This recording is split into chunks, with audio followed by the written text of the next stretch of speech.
Guys, go through your last lecture notes.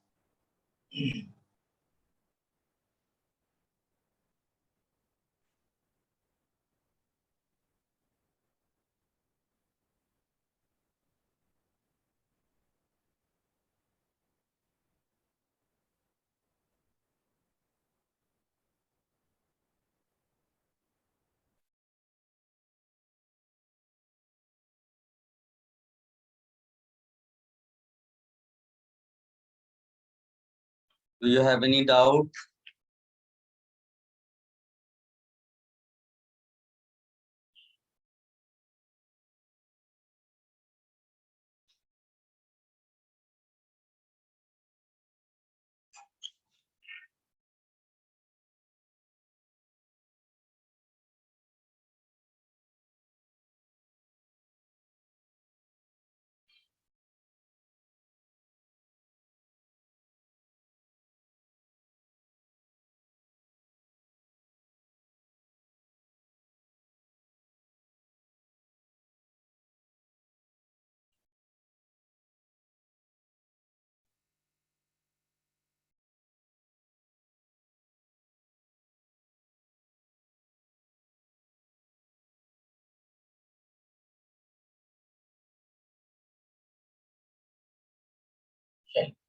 So last lecture बेटा हमने वो complete कर लिया था.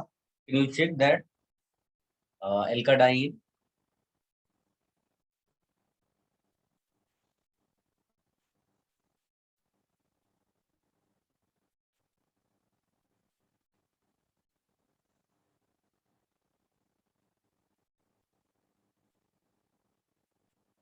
Check your last lecture notes. Last part क्या किया था बेटा? इलेक्ट्रॉन विट्रॉन ग्रुप 2 डायनो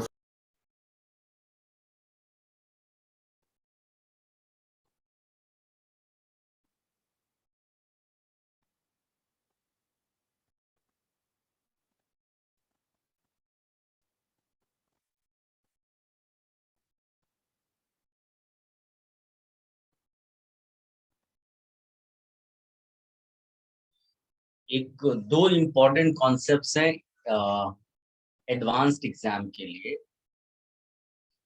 या मैं इसको जनरल मैनर में लिखता हूँ.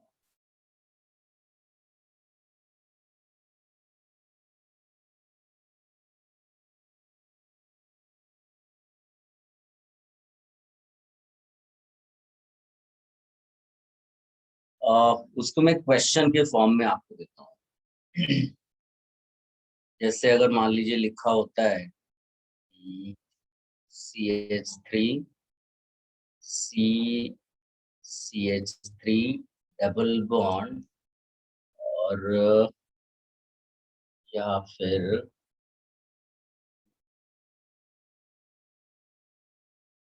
इसको मैं थोड़ा सा और अलग स्टाइल में ये लेटर से ये दिया हुआ है और इसका रिएक्शन हमने करा दिया concentrated H2SO4. Guys, normally when alcohol is given and you add concentrated H2SO4, you get alkene, right now. But इस पर्टिकुलर केस में देखो, उसने खुद आपको एल्कीन दे दिया और डाइल्यूट H2SO4 नहीं है ये कॉन्सेंट्रेटेड H2SO4 है. मतलब ये क्या आप इसमें अल्कोहल नहीं बना सकते, वो रिएक्शन रिवर्सिबल है, लेकिन उसके लिए डाइल्यूट H2SO4 चाहिए अगर आपको एल्कीन में अल्कोहल ऐड करना है या वाटर ऐड करना है. यहाँ पर क्या हो रहा है बेटा, देखो एक मैं आपको दूसरा बता. जैसे मान लो कि ये दिया होता और इसमें कॉन्सेंट्रेटेड H2SO4 डाल दिया होता तो आप क्या करते, कार्बोकेटायन बनाते फिर डबल बॉन्ड लगाते थे, राइट. रियल सबको समझ में आ रहा हो, ठीक. लेकिन अब आप इस क्वेश्चन की डिफिकल्टी देखिए कि उसने आपको एल्कीन दे दिया और कॉन्सेंट्रेटेड H2SO4 दे दिया, तो एक नॉर्मल स्टूडेंट क्या करेगा? No reaction. क्यों? क्योंकि बोलेगा कि अल्कोहल होता तो मैं ये बनाता. अब यही दिया हुआ है प्रोडक्ट में तो आगे कहीं नहीं जाएगा, वो नॉर्मली इसको क्या लिख देगा? नो रिएक्शन लिख देगा. बट ऐसी सिचुएशन में ये इस टाइप का डाइमेराइजेशन करता है।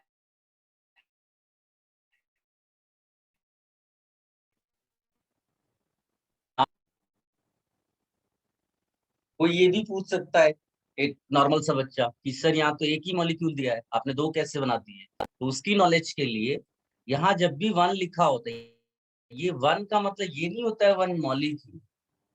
दे टेक अ सैंपल, और सैंपल का मतलब होता है, अगर 1 मोल भी कंसिडर कर लिया तो 6 × 10⁻23 मॉलिक्यूल। सो उसके उस पे मत पड़ जाना कि यहाँ दो नहीं लिखा है इसलिए दो कैसे बना दिए, वगैरह वगैरह। So this is the case of dimerisation. Now how this is happening, इसके लिए मैकेनिज्म बता रहा हूँ।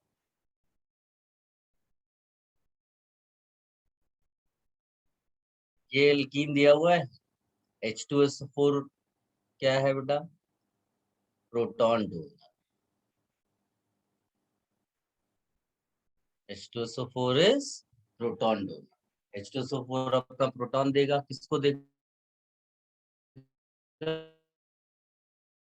एल्कीन को देगा। क्या बनाया, राइट? सिंपल है, H प्लस अपना देगा इसको, कार्बोकैटायन क्या करेगा? Carbocation itself as an electrophile,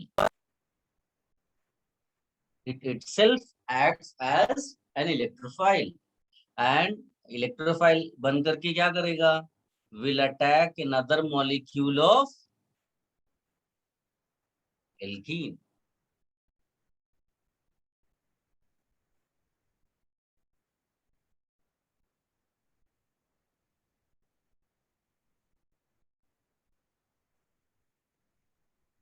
Will attack another molecule of alkene. इसको आप अटैक करेंगे कहीं पर भी, क्योंकि ये दोनों तो सिमेट्रिकल है ना। नॉर्मली क्या होता है, कोई भी इलेक्ट्रोफाइल होता है वो कहाँ पर अटैक करता है? जिसका नेबर, एल्कीन में जिसका नेबर ज्यादा स्टेबल कार्बोकैटायन बना है, बढ़िया आइडेंटिकल, इसमें कोई इश्यू नहीं है, आप कहीं पर भी अटैक करा दो तो आपका कनेक्शन ऐसा हो जाएगा। और फिर कार्बोकैटायन यहाँ पर बना दो। तो अब इसके बाद क्या होगा? क्या ये बेस्ट कार्बोकैटायन है? आप बोलोगे नहीं। अगर समहाउ ये प्लस यहाँ आ जाए तो ये टर्शियरी कार्बोकैटायन हो जाएगा। तो आप लोग क्या करोगे इसमें? 1,2 हाइड्राइड शिफ्ट, 1,2 हाइड्राइड शिफ्ट हुआ, ऐसा आया। Is the best carbocation. अब इसके बाद कुछ भी नहीं होने वाला। और अब इसके बाद आपको वापस एल्कीन बनाना है, कॉन्सेंट्रेट H2SO4 एल्कीन आपको मिलेगा। सो कहाँ कहाँ पर आपकी बीटा H अवेलेबल है? तो यहाँ पर आपका H अवेलेबल है, यहाँ H अवेलेबल है, और यहाँ H अवेलेबल है। कौन सा H यहाँ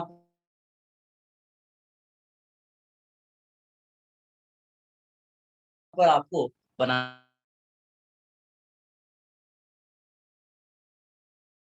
को बना सकते हो? लाइक यू कैन राइट, यहाँ पर आप डबल बॉन्ड बना दो लाइक दिस, या फिर आप क्या बना सकते हो बेटा? ऐसा। So, इन दोनों में कौन सा ज्यादा स्टेबल होगा? This one. So this will be your major. एक दो एक्सेप्शनल केसेस है, वो भी मैं लिखा दूंगा, और इसको लेकिन आप नोट करो, just copy this.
Sir yes बेटा।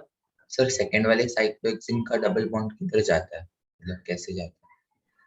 सेकेंड वाली साइड पे मतलब? सर सेकंड वाला जो साइक्लोहेक्सिन का मॉलिक्यूल है ना, तुम कहाँ पर हो? पहली लाइन में, दूसरी लाइन में, लास्ट लाइन में? मैकेनिज्म के अंदर। मैकेनिज्म के अंदर क्या चाहिए वहां पर?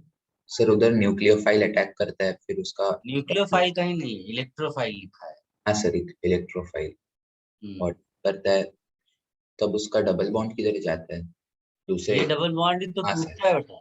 टूटकर जब इधर आएगा, इसके पास इलेक्ट्रॉन आएगा, और जिसके पास इलेक्ट्रॉन आएगा कार्बोकेटायन उसी के पास जाएगा। इलेक्ट्रोफाइल को इलेक्ट्रॉन चाहिए ना, अच्छा तो सर। उसके दूसरे वाले पे प्लस आ गए इस वजह से। हाँ सर।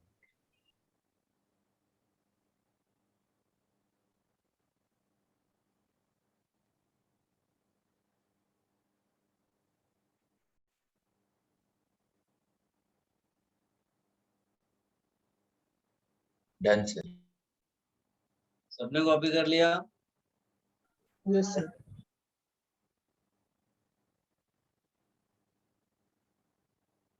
ये चीज आप भूलना नहीं बेटा, ये डाइमराइजेशन का एग्जाम्पल है। कई सिचुएशंस ऐसी आएंगी जब तुमको लगेगा कि रिएक्शन बिल्कुल हो नहीं सकता, फिर भी वो रिएक्शन इस तरह से दिखाएगा। ठीक है, अब इसी में कंटिन्यूएशन में लिखना है। कार्बोकेटायन का एक बड़ा स्पेशल कैरेक्टरिस्टिक है। कार्बोकेटायन की क्या क्या कैरेक्टरिस्टिक्स हैं वो देखो, पहले मैं लिख देता हूँ। कार्बोकेटायन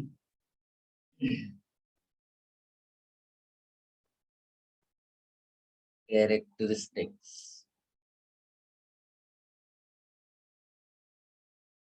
कार्बोकेटायन क्या क्या करता है बेटा? एक तो रीअरेंजमेंट है ना, सिलेबस वाइज हम कहीं और रीअरेंजमेंट नहीं पढ़ते, रीअरेंजमेंट करता है। दूसरा, it acts as an electrophile.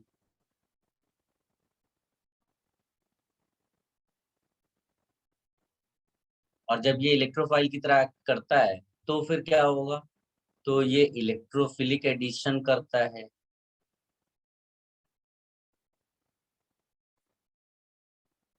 Electrophilic addition like alkene.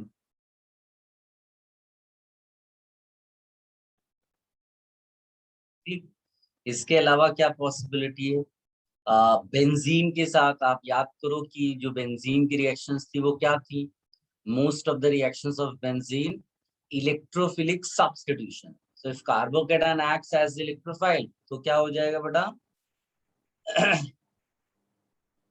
Electrophilic aromatic substitution. देखिए एग्जाम में अगर मैं ये सब ना भी बताऊं ना तो ये एक्सपेक्ट कर लेंगे सब कि आपको ये आना चाहिए। बट बिलीव में बहुत सारे लोग इसको नहीं समझ पाते इस तरह से, जब तक कि वो एक बार पढ़ते नहीं है, उनको एक बार पढ़ाया नहीं जाता। तो ये सब आप अच्छे से लिख कर रखिएगा। हम लोग पूरी कोशिश कर रहे हैं कि जितनी भी चीजें हैं जो अननोन सी हैं उनको किसी तरह से हम नोन बना ले, फैमिलियर बना ले, सो दैट एग्जाम में जब आपको ये सब एग्जाम हॉल में आपको दिखाई दे पेपर में तो लगे कि ये नहीं, ये तो हमारे नोट्स में है। समझे ना? ऑल्दो एक्सपेक्टेशन यही है कि ये ना भी बताया तो भी तो अपने आप कर लो, क्योंकि आपको मालूम है कि जो मैं लिख रहा हूँ ऐसा नहीं कि ये लिखने के पढ़ने इसको पढ़कर आपको समझ में नहीं आएगा। पर वो एग्जाम हॉल में लोग नहीं कर पाते, उस तरह से उनके माइंड में वो चीजें नहीं आती। Electrophilic aromatic substitution. ठीक, किसका? बेंजीन रिंग का। बेंजीन का मतलब बेंजीन नहीं होता, बेंजीन का मतलब एनी कंपाउंड जिसके पास बेंजीन रिंग। ठीक है, एक तो ये हो गया। और एक बिल्कुल अलग सा इसका कैरेक्टर है, उसको आप लिख कर रखिएगा। ये अभी तक मैंने आपको बताया नहीं है। इट एब्स्ट्रैक्ट्स, ये only for advanced exam. It abstracts H minus from alkane having tertiary H। Alkane having tertiary H। ठीक है, हो सकता है कभी किसी कोई ऐसी सिचुएशन आपको मिल जाए जिसमें ऑप्शन के हिसाब से वो किसी को और एज को भी एब्स्ट्रैक्ट करे, तो आप फ्लेक्सिबिलिटी के साथ वो काम कर लेना। बट याद रखना कि टर्शियरी एज को एब्स्ट्रैक्ट करता है। टर्शियरी एज का मतलब मान लीजिए ऐसा दिया हुआ है ये, तो कोई कार्बोकेटाइन जब आएगा ना तो इस एच को एब्स्ट्रैक्ट करता है और ये बन जाता है कार्बोकेटाइन और उधर बन जाता है आरएच। अब इसका फर्दर एप्लीकेशन होता होगा, कोई किसी रिएक्शन में कुछ हो रहा होगा, ये किसी का पार्ट हो सकता है। तो जस्ट ये कि ये कार्बोकेटाइन अपना जैसे रीअरेंजमेंट, तो रीअरेंजमेंट कोई पर्टिकुलर रिएक्शन थोड़ी ना, rearrangement is part of something. तो उसी तरह से ये पार्ट ऑफ समथिंग होगा। ठीक है, इसका अभी एप्लीकेशन में बताऊंगा आप। ये पहले कॉपी कर लो बेटा। मेरा पूरा ऑब्जेक्टिव है कि बेटा आपके मार्क्स आए, केवल सिलेबस फिनिश करना नहीं है।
Done sir.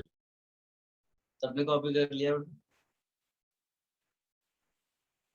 Yes, sir. आपको इसका एप्लीकेशन दिखाते हैं। और जैसे क्वेश्चन के फॉर्म में मैं लिख के देता हूँ, और इसमें एक एक्सेप्शनल एग्जांपल भी है, एक एक्सेप्शनल केस भी है, वो भी आपको आ जाएगा। और याद रखना कि मैं बार बार ये बोलता हूँ कि जो सिलेबस एडवांस्ड है ऐसा कुछ फिक्स्ड नहीं है। मतलब तुम ये मान के नहीं चल सकते कि किसी बुक को पढ़ लिया तो अब 100% मेरे मार्क्स आ जाएंगे, ऐसा फर्स्ट रैंक वाला भी नहीं सोच सकता। ठीक है, हाँ मैक्सिमाइज कर सकता है वो अपने स्कूल। अगर 85 के परसेंट के आसपास मार्क्स आने लगता है तो फर्स्ट रैंक के हिसाब से सोचते हैं। तो ये कभी मानकर नहीं चलना कि हमने ये पढ़ लिया अब हमको पूरा आ जाएगा एग्जाम में, वो पॉसिबल ही नहीं है। हाँ, जितना आपने पढ़ लिया और एग्जाम में अगर वो आ रहा है वो आपको जरूर आना चाहिए। अगर वो नहीं आएगा तो फिर सिलेक्शन आपका नहीं होगा, ये मानकर चलिए। तो ये क्वेश्चन के फॉर्म में मैं आपको दे रहा हूँ। और CH3 double bond CH2. It is a difficult question. CH3 और इसका यहाँ पर लिखा हुआ है कॉन्सेंट्रेटेड H2। बिलीव मी, किसी को कुछ समझ में नहीं आएगा अगर एक्चुअल एग्जाम में ये आ गया। ठीक है, अगर एक्चुअल एग्जाम में आया तो आपके दिमाग को स्ट्राइक ही नहीं करेगा कि ये मुझे यहाँ पर क्या करना है। ध्यान से आप देखो तो एल्केन का कोई रिएक्शन एल्कीन के साथ नहीं है, बिकॉज एल्कीन का जो रिएक्शन होता है वो इलेक्ट्रोफिलिक एडिशन है और इसका reaction normally free radical substitution है। तो यहाँ कुछ ऐसा नहीं मिल रहा है, ठीक। तो जब भी ऐसा कुछ आया, नया सा आया and you fail to identify कि क्या होगा, तो छोटे छोटे पार्ट्स में सोचो कि क्या H2SO4 कभी इसके साथ इंटरेक्ट करेगा। तो एक सल्फोनेशन वाला प्रोडक्ट बनता है, उसको ऑप्शन में देख लो, तो प्रोबेबली वो यहाँ नहीं दिया होगा। नॉर्मली वो सब रिएक्शन एल्केन्स की नहीं आती है। फिर आप सोचो कॉन्सेंट्रेटेड H2SO4 और एल्कीन के लिए क्या है। तो अभी हमने जैसे डाइमराइजेशन वाला सोचा है ना, तो आप उसके बारे में सोच सकते हो। अब आप देखो जब ये दोनों आपस में इंटरेक्ट करते हैं तो सीधे प्रोडक्ट नहीं लिख देते हैं, हम लोग मैकेनिज्म सोचते हैं तो क्या आएगा, कार्बोकेटायन बनाएंगे। सो इन दोनों का आपस में सोचिए कि क्या पॉसिबिलिटी है। तो you can easily right a carbocation. सबको समझ में आया होगा बेटा। ये carbocation formation when alkene interacts with concentrated H2SO4. H2SO4 is a proton donor और वो अपना क्या दे देगा बेटा, H plus. H2SO4 is a proton donor। तो उसने अपना H प्लस दिया एंड एज अ रिजल्ट क्या बन गया बेटा, कार्बोकेटायन।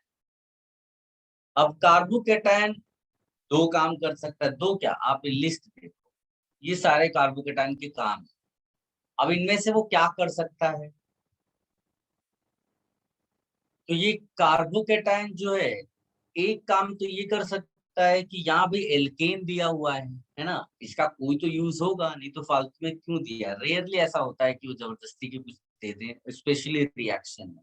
तो इसका काम क्या हो सकता है, तो अभी हम लोगों ने लिखा है कि carbocation can abstract H minus, H plus नहीं, H minus from alkane having tertiary H। बिल्कुल सही से दिया हुआ है, कर सकता है एब्स्ट्रैक्ट। लेकिन करने के बाद कोई फायदा होगा क्या, मतलब कोई चेंज आएगा क्या। तो आप बोलोगे चेंज तो कुछ नहीं आ रहा, क्यों, क्योंकि जो एल्केन यहाँ पर वो ये बन जाएगा और जब ये वाला वो बन जाएगा, आप इसको H दे दोगे तो ये केवल अदला बदली एक्सचेंज होगा, कोई नई चीज नहीं आएगी। तो इसको करने का कोई बेनिफिट नहीं हुआ, आपको प्रोडक्ट तक कुछ मिल नहीं रहा है। फिर दूसरी पॉसिबिलिटी क्या है, दूसरी पॉसिबिलिटी है कि वो एल्कीन पे अटैक कर दे, डाइमराइजेशन वाली सिचुएशन पे। आई होप आप समझ पा रहे होंगे। तो फिर ये अटैक करेगा कहाँ पर, एल्कीन पे, मतलब इसी के दूसरे मॉलिक्यूल। तो आप लिखेंगे another molecule of alkene will be attacked by, another molecule of alkene will be attacked by this carbocation। जो लोग लेट जुड़े हुए हैं उनको मैं क्लियरली बता दूं, ये कॉन्सेप्ट एडवांस्ड एग्जाम के लिए है। If you are not preparing for advanced exam, if you are focused only for main exam, ये सब आप skip कर सकते हो। फिर उसके बाद आप इसमें अटैक करा दो। अटैक कहाँ पर होगा, एज एन इलेक्ट्रोफाइल कहाँ पर अटैक होता है, हमेशा उस कार्बन पे जिसका नेबर क्या दे आपको, स्टेबल कार्बोकेटायन।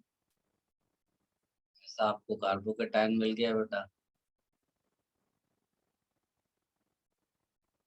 आई होप आपको कोई डिफिकल्टी इसमें नहीं आई। ये हो गया। अब ये जो कार्बोकेटायन है, अगर अब ये कार्बोकेटायन इस H को एब्स्ट्रैक्ट करता है H माइनस, तो will you get a different product, या फिर खाली वो एक्सचेंज नॉर्मल सा होगा और वही मिल जाएगा। Will you get different product, Yes, sir. CH3 CH3 H minus abstract हो। याद रखना, ये बार बार यहाँ लिखना कि H माइनस इज एब्स्ट्रैक्टेड, नहीं तो क्या होगा, आप 2 महीने बाद रिवाइज करोगे तो जनरली H प्लस के फॉर्म में ही आप सोचते हो, कभी H माइनस के फॉर्म में नहीं सोचते। तो वो चीज फिर वहां पर आपको स्ट्राइक नहीं करेगा। तो अगर H माइनस एब्स्ट्रैक्ट कर लिया तो ये आपको नया प्रोडक्ट मिल गया। बिलीव मी, ये ऑप्शन में आपको दिया होगा। This is your final answer. और ये एक बड़ा स्पेशल कंपाउंड है। आप आप में से कुछ लोग इसको रिकॉल कर पा रहे होंगे क्यों स्पेशल बोल रहे हैं। इसका नाम है 2,2,4 ट्राइमिथाइल पेंटेन। आइसोक्टेन। यस, इसीलिए ये जो मैंने तुम्हें क्वेश्चन के फॉर्म में दिया, ये तुम्हारे एक्चुअल जे एडवांस में भी आने के बड़े चांसेस हैं, क्योंकि जो कंपाउंड तुमने बनाया ना वो इंडस्ट्रियल लेवल पे बड़ा उसकी इम्पोर्टेंस है। तो इसको बहुत अच्छे से लिख लेना। अगर डायरेक्ट आ गया तो आप लकी होंगे। देखिए, टीचर्स अपनी तरफ से बहुत कोशिश करते हैं कि जितनी भी स्टैंडर्ड बुक्स हैं उनमें जो भी स्टैंडर्ड यू नो एक्सपेरिमेंटल जो फैक्ट्स अवेलेबल हैं, जो रिएक्शंस अलग सी दी हुई हैं, जो कॉन्सेप्चुअली अपने से रिलेटेड है बट कहीं पर भी टेक्स्ट बुक में अवेलेबल नहीं है, उनको आपको दे दे वो टीचर। तो और फॉर्चुनेटली कई बार ऐसा मैच किया भी है एग्जाम्स में। तो ये सब आप जरूर लिखिएगा। मैं बार बार बोल रहा हूँ, अपना ऑब्जेक्टिव जो है वो सिलेबस फिनिश करने का नहीं होना चाहिए, अपना ऑब्जेक्टिव मार्क्स लाना है। एग्जाम में ये नहीं बोलकर आएगा कि ये एल्केन चैप्टर का रिएक्शन है, सॉल्व कर दो, ये एल्कीन चैप्टर का सॉल्व कर दो। उसमें वो क्वेश्चन के फॉर्म में केवल मिलेगा, हाँ ये तुम कैटेगराइज भले ही कर पाओगे कि ऑर्गेनिक केमिस्ट्री का है। सो ऑब्जेक्टिव सिंपली वही होना चाहिए कि अपने को मार्क्स आना चाहिए, उसके लिए सॉल्व होनी चाहिए चीजें। कॉपी करो, बड़ा अच्छे ढंग से इसको लिखिएगा।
Done sir.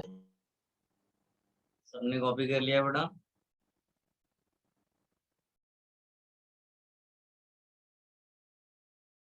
Yes, sir.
एक क्वेश्चन के फॉर्म में मैं आपको देता हूँ, आप इसको करिए बेटा।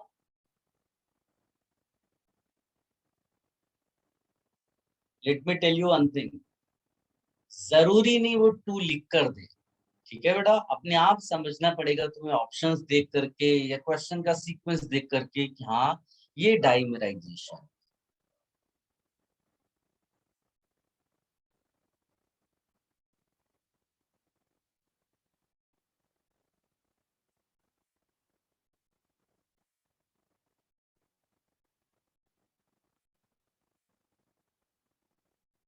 Try to get your answer.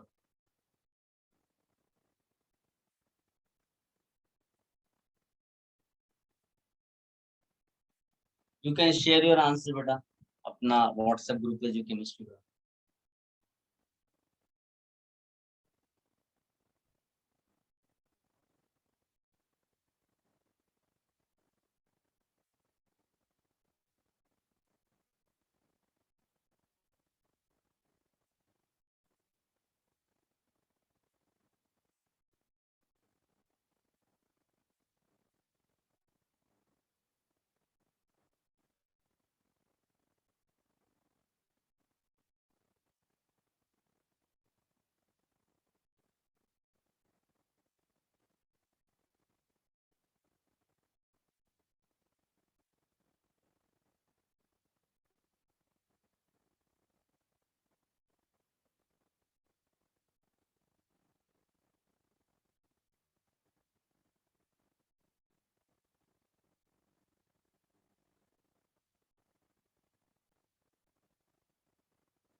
Very good Ishan बेटा, वेरी गुड, फैंटास्टिक।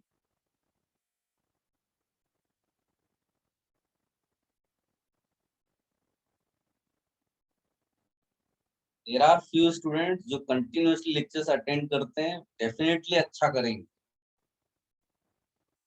नोट्स के लिए आपको कहीं इधर उधर कुछ करने की जरूरत नहीं, कोई बुक आपको नहीं पढ़ना, आपको केवल क्वेश्चंस सॉल्व करने हैं, ये याद रखना है। Very good Ishan.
Very good Purush, very good. बाकी लोग भी शेयर करें बेटा। इट्स नॉट अबाउट राइट और रॉन्ग। और मैं वैसे भी नहीं बोलता कि वो आपका जो भेजा हुआ आंसर है वो राइट है या रॉन्ग है, तो फिर किस बात का डर है। Share your answer.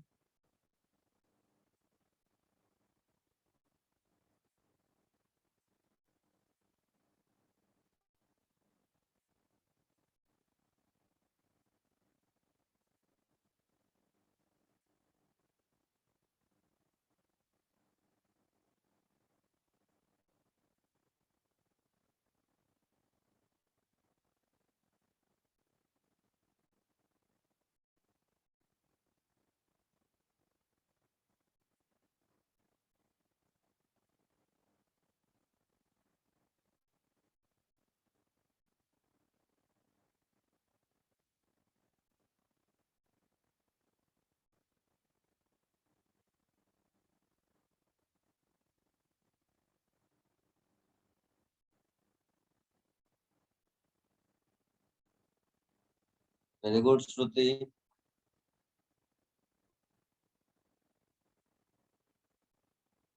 संयम, वेरी गुड।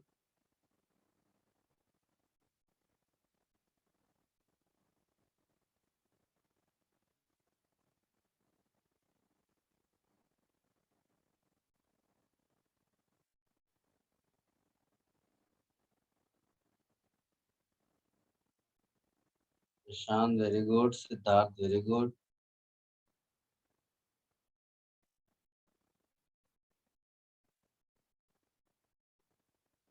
सबने ट्राई कर लिया बेटा?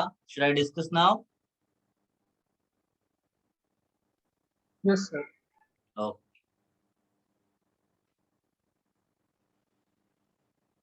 देखिए, सबसे पहली चीज, वो पहली लाइन जो आज हम लोगों ने डिस्कशन में लिखी थी कि ये एक डाइमराइजेशन वाली सिचुएशन हो सकती है, बिकॉज H2SO4 एल्कोहल के साथ रहता है तो एल्कीन देता है। अगर एल्कीन के साथ और वो भी कॉन्सेंट्रेटेड, तो फिर आपको वो डाइमराइजेशन देगा। वैसे ऑप्शन से भी आपको समझ में आएगा, ऐसा कुछ नहीं। डाइल्यूट H2SO4 होता तो एल्कोहल बन जाता, बट वो कॉन्सेंट्रेट H2SO4 है। सो इसमें आप डाइमराइजेशन वाली सिचुएशन पे जाइए तो CH3, पहले तो ये कार्बोकेटायन बनाएंगे बेटा, है ना। फिर कार्बोकेटायन क्या करेगा, एक दूसरे मॉलिक्यूल एल्कीन का लेंगे, उस पे अटैक करेगा। ठीक, अटैक कैसे करता है बेटा? उस कार्बन पे अटैक होगा जिसका neighbour stable carbocation they. So you are going to get this carbocation.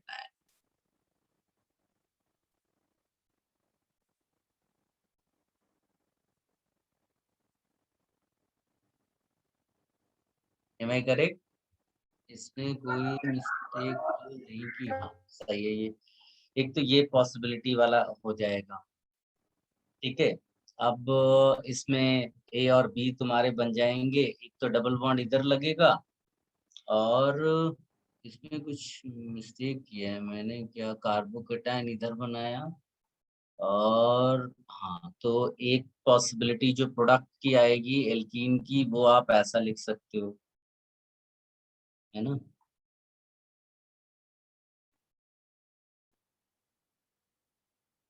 ये हो गया, यहाँ पर आएगा CH2 CH3 CH3 CH। देखिए एक बीटा एच यहाँ पर अवेलेबल है, ये अवेलेबल है और ये अवेलेबल है। अब लेट मी टेल यू, ये मैंने शायद रिएक्शन मैकेनिज्म में भी ऑलरेडी आपको बताया हुआ है कि ये एक बल्की ग्रुप है, बल्की ग्रुप है। तो होता क्या है कि इट इज लिटिल डिफिकल्ट कि ये वाला बीटा एच आप एक्सट्रैक्ट कर लें। तो this beta H is abstracted with difficulty।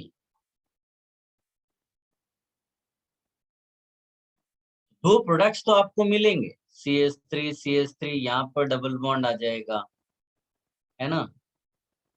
और अगर आप अल्फा एच की बेसिस पे जाएंगे तो हाइपर कॉन्जुगेशन इस पे मोर है।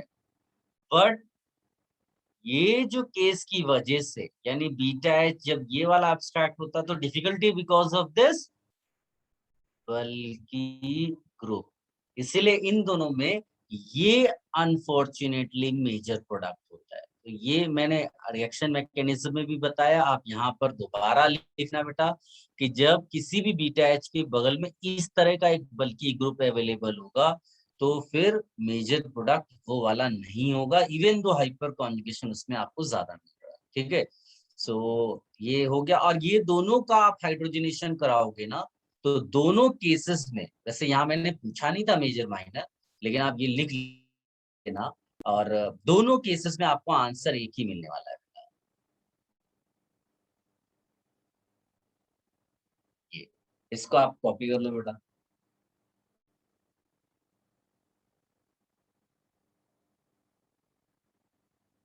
If you have any confusion, you ask.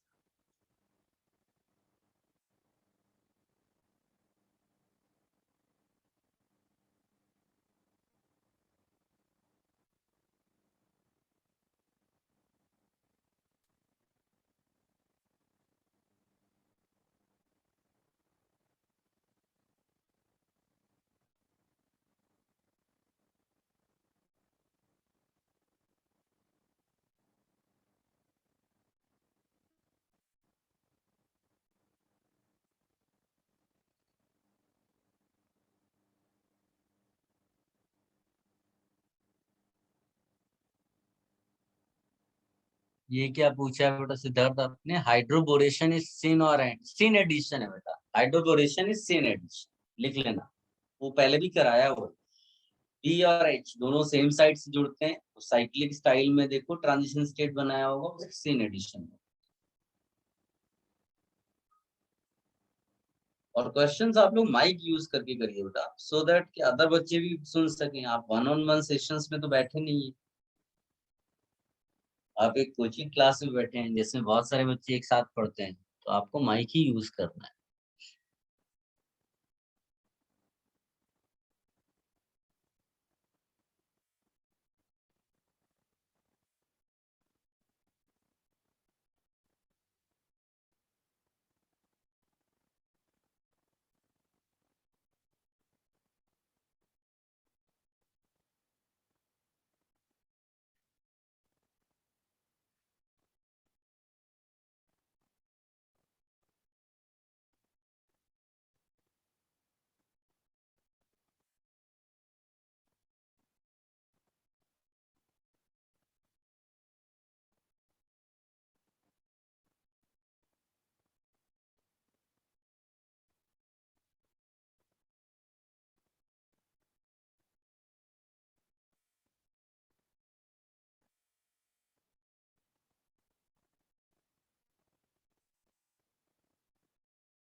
Done sir.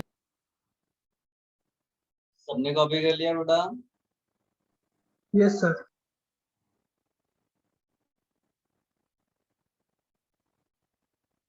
चल, अब जरा बुकलेट निकालिए बेटा।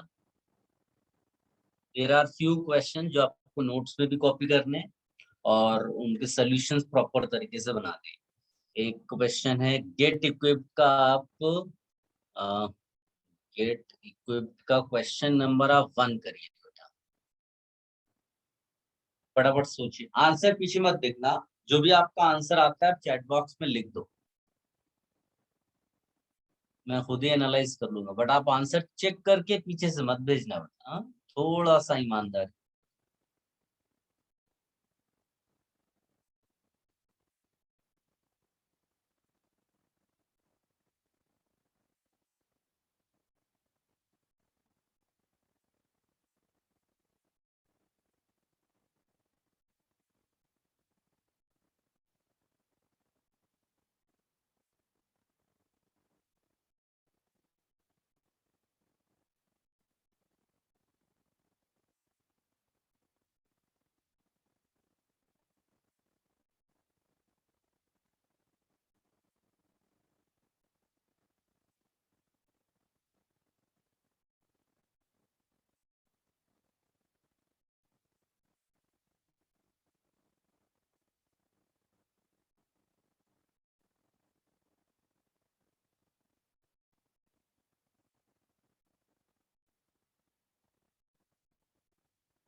Very good Sarvesh, Ishan very good.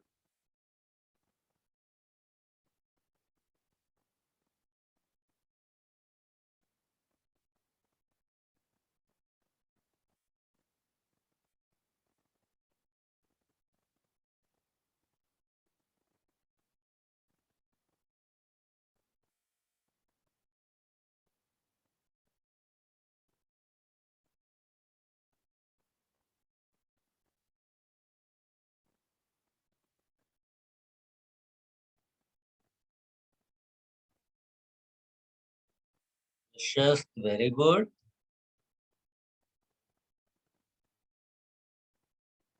आप में से कुछ स्टूडेंट्स हैं जो बहुत अच्छा करते हैं। Sanyam very good, Harsh very good,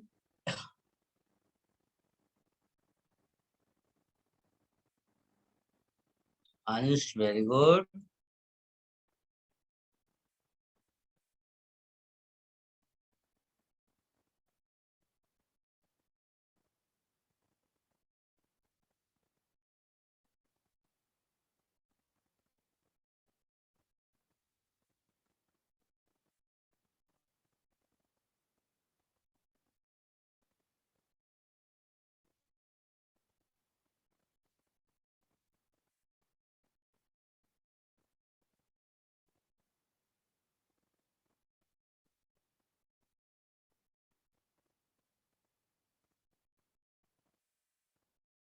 Avani very good,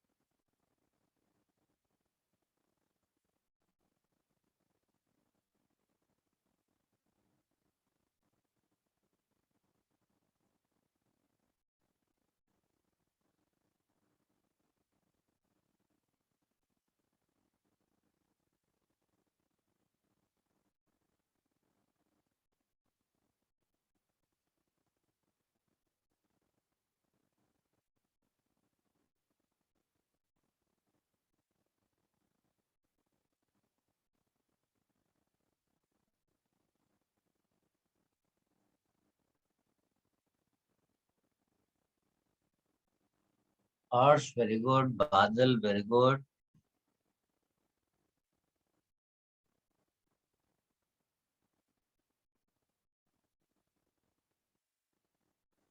सबने सोच लिया बेटा, डिस्कशन कर लें।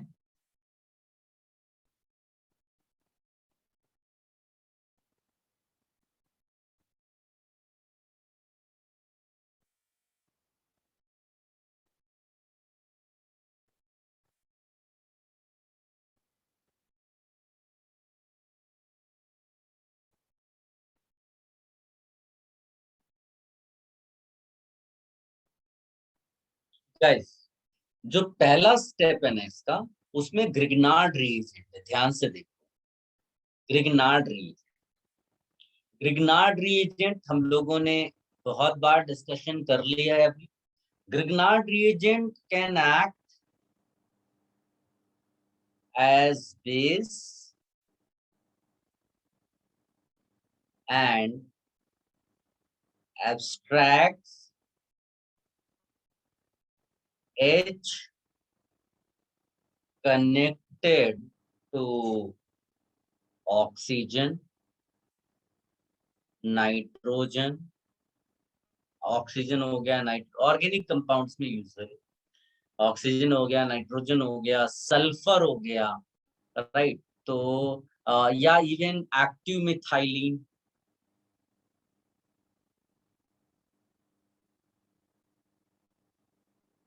राइट। मतलब जैसे OH लिखा हो, NH लिखा हो, SH लिखा हो, या फिर ये वाला इस टाइप का, या दूसरा भी कोई हो सकता है। एक्टिव होना चाहिए, मतलब दो तरफ उसके इस तरह इलेक्ट्रॉन विड्रॉइंग ग्रुप लगे होने चाहिए। इन सब में वो एसिड बेस रिएक्शन करता है, और एब्स्ट्रैक्ट करने के बाद आपको देगा क्या, RH।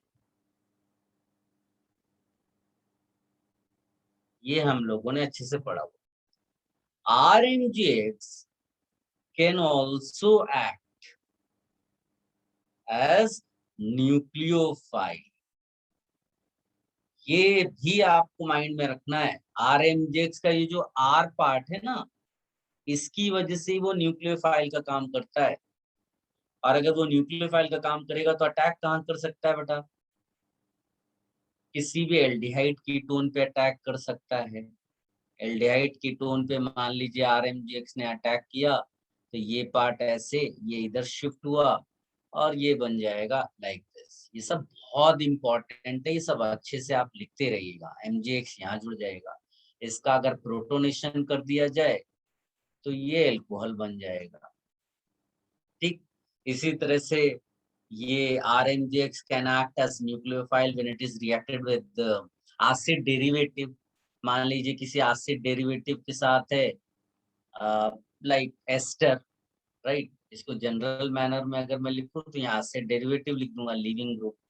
तो ये जो R है, ये यहाँ पर अटैक करेगा, इसको हटा देगा, ऐसा। इट कैन फर्दर रिएक्ट,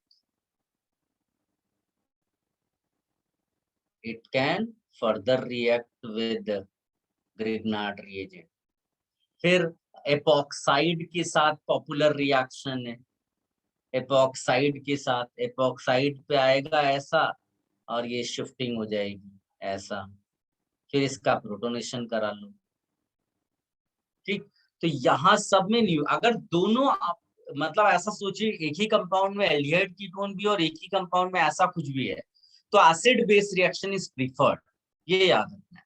बाकी हो दोनों सकता है, लेकिन अगर एक ही मोल ग्रिग्नार्ड रिएजेंट दिया है, then will prefer acid base reaction, ठीक। ये हो गया। अब मैं इसको यूज करने जा रहा हूं। Just look at the first step. Question में दिया हुआ है क्या बेटा, CH3MgBr, इसका रिएक्शन होगा तो यहाँ अटैक होगा, न्यूक्लियोफाइल कार्बोनिल कार्बन पे अटैक करता है, तो क्या बनाएगा, यहाँ पर CH3 अटैच कर दूं, फिर इसका प्रोटोनेशन हो गया, प्रोटोनेशन के बाद क्या होगा, यहाँ OH लगा दूं,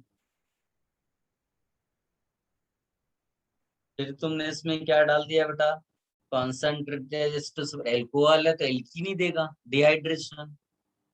कितना आसानी से आप लिख सकते हो। ये सब अच्छे से सोल्यूशन बना कर रखिएगा। It's a good question.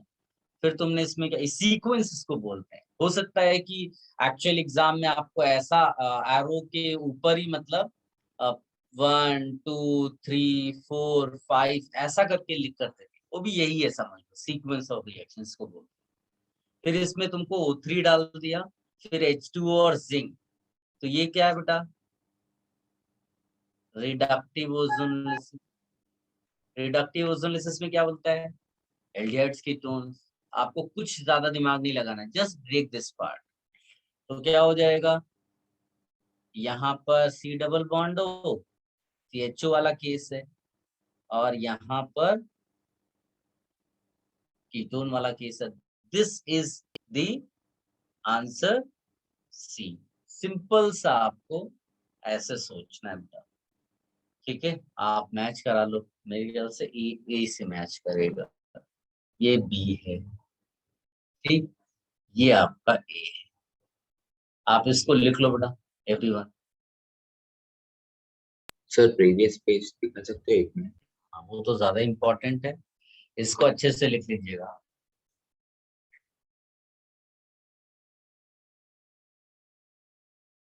Question जरूर बेटा अपनी नोट्स में कॉपी कर लेना।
Done, sir.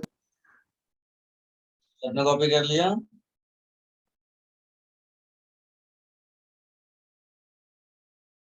Yes, sir.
Done, sir.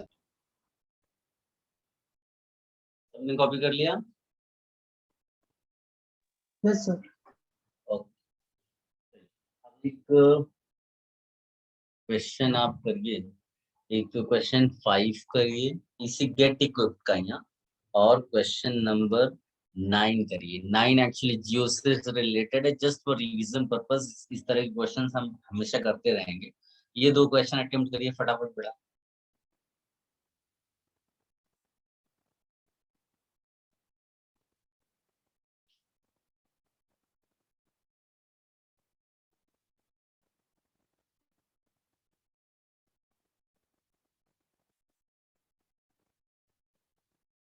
और ये क्वेश्चन 8 भी करिएगा। वैसे ये क्वेश्चन नंबर 8 जो है ना, ये जीओसी में किया हुआ क्वेश्चन है, बट फिर भी आप एक बार अटेम्प्ट करिए।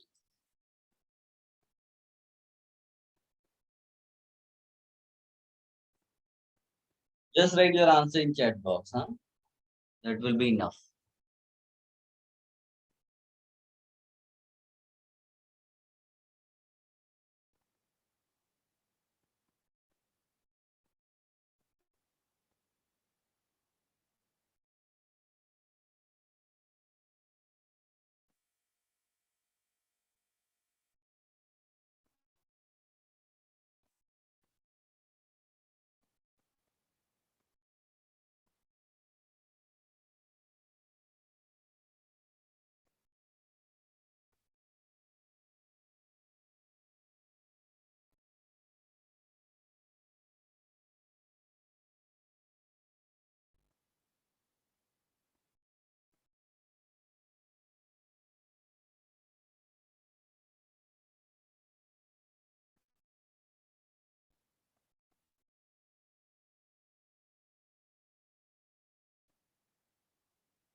Harsh, very good. Precious, very good. Sarvesh, very good.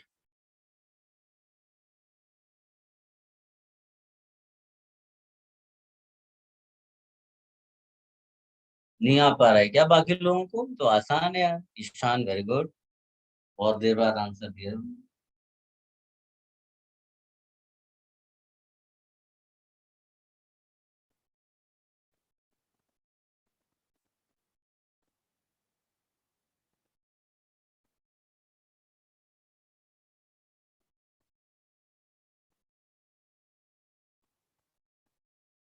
हम लोग ये क्या बोलते हैं, एरोमेटिक हाइड्रोकार्बन स्टार्ट कर देंगे बेटा नेक्स्ट लेक्चर में। हाँ, याद रखना, एरोमेटिक हाइड्रोकार्बन।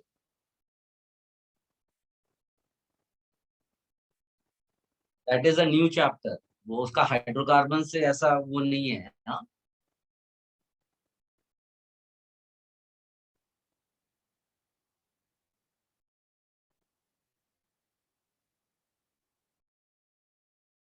संयम, वेरी गुड।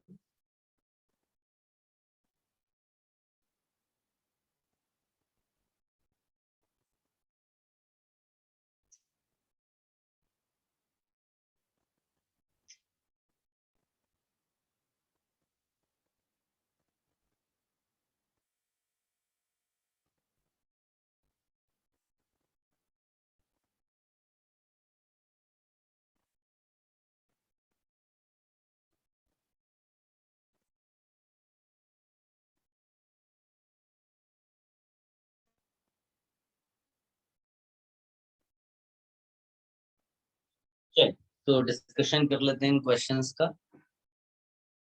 ज्यादातर लोगों ने जिन्होंने अटेम्प्ट करा था कर लिया। सबसे पहली चीज फिफ्थ क्वेश्चन में, एक तो पहला स्टेप है, अच्छा सोल्यूशन बनाते हैं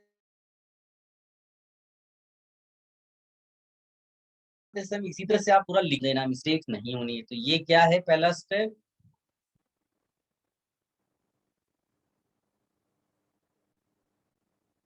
डिहाइड्रोलिसिस। एल्कीन बन गया आपका, और फिर उसने एल्कीन में क्या डाल दिया? CF3CO3H। ये क्या है? Peroxy carboxylic acid. इसका काम क्या है? एपॉक्सीडेशन। ये लिखना है आप। कोई हाइड्रोलिसिस नहीं हुआ है, फॉलोड बाय हाइड्रोलिसिस नहीं है, हम दो OH नहीं लगाएंगे, केवल एपॉक्सीडेशन तक प्रोसेस ले जाएंगे। तो आपका जो आंसर होगा वो सिंपली बेटा यहाँ और यहाँ ऐसा आ जाएगा। यहाँ पर अगर फॉलोड बाय हाइड्रोलिसिस भी होता तो OH लग जाता। ठीक है, तो इस फिफ्थ क्वेश्चन का जो आंसर बनता है वो बी है। ठीक है, आप सब इसको कॉपी कर लेना बेटा।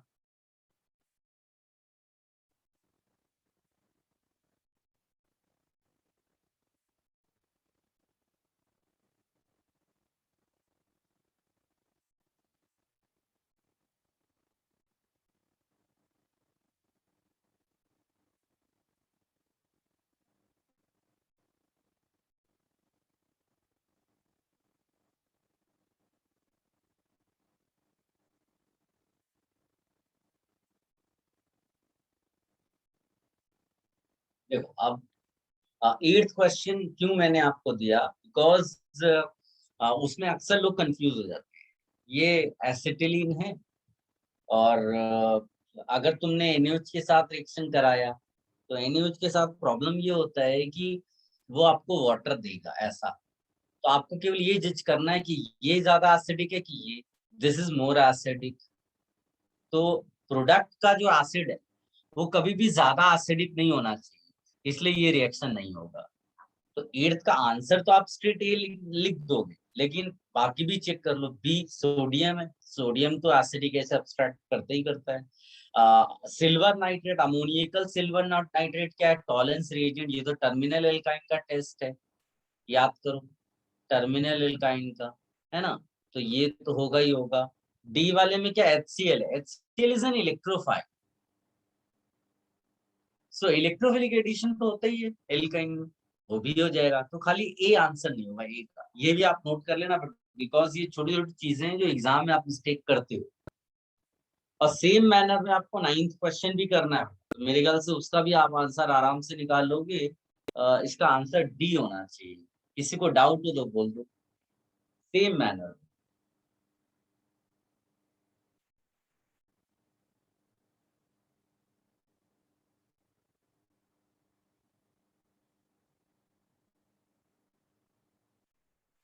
सर 9th वाला बता सकते हो? 9th वाला पहले ये कॉपी कर लो सब लोग, उसके बाद मैं दूसरे पेज पे लेके जाऊंगा।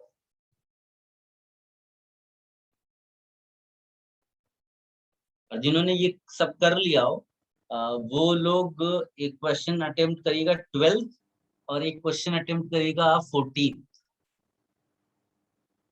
तब तक मैं 9th वाला बताऊंगा। और 21 भी कर सकते, जस्ट फॉर कंफर्मेशन कि आपको चीजें आती है। 12, 14 और 21।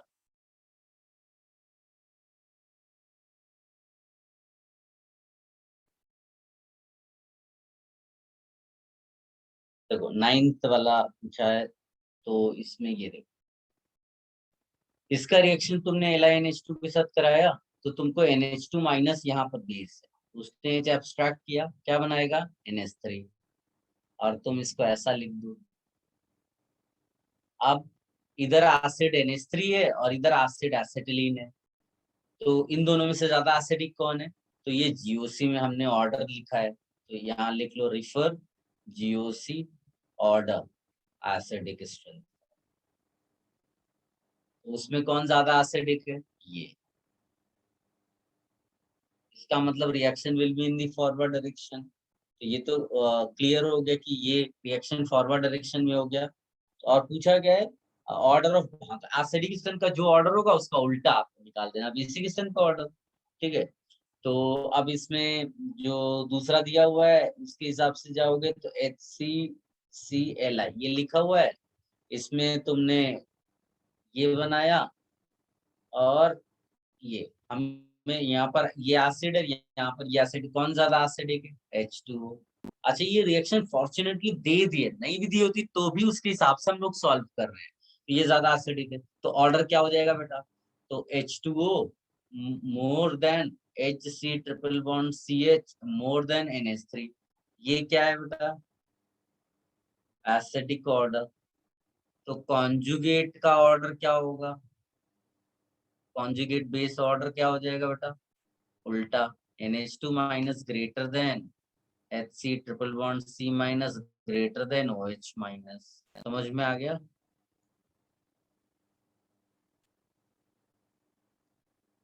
कॉपी कर लो यस सर। 12, 14 और 21 फटाफट करिए बेटा। Right your answer in chat box.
Very good Sarvesh, प्रशस्त, वेरी गुड।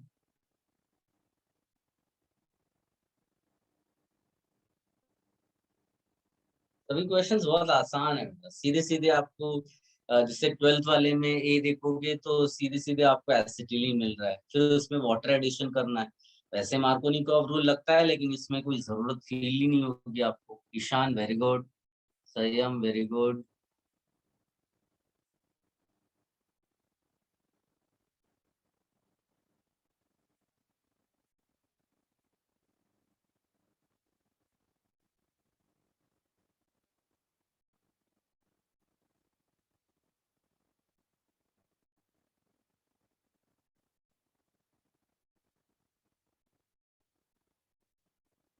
ये 12th वाला आप कॉपी कर लेना। हाँ, 14th वाला रेफर नोट्स, डायरेक्ट क्वेश्चन है बेटा, डायरेक्ट क्वेश्चन है इसमें। जो ए होगा वो ये होगा, ठीक। तभी आपका जब भी एडिशन होता है, ये डायरेक्ट मैंने आपको नोट्स में लिखाया हुआ है, तो आपको कुछ और करने की जरूरत नहीं है। देख लो इसको, कोई कंफ्यूजन हो तो पूछ भी लेना, ऐसे नहीं कि सीधे आपने कॉपी कर लिया कुछ भी। 21st क्वेश्चन में भी सीधे सीधे आपको मार्कोनिकॉफ रूल लगा देना है, इसलिए यहाँ 2 OH जैसे ही आएंगे वो C डबल बॉन्ड 2 बन जाएगा। This is your answer. ये सारे क्वेश्चन जो मैंने अभी दिए इनको आप नोट्स में जरूर कॉपी कर लेना बेटा, और इनका सोल्यूशन प्रॉपर तरीके से आप बनाना। और नेक्स्ट लेक्चर में हम लोग स्टार्ट कर देंगे, नेक्स्ट मेरे ख्याल से कल ही लेक्चर है अपना। सो एरोमेटिक हाइड्रोकार्बन स्टार्ट करेंगे। आप बुकलेट अटेम्प्ट कर लेना, फिर किसी एक दिन जब बोलेंगे तो हम लोग बुकलेट डिस्कस करेंगे।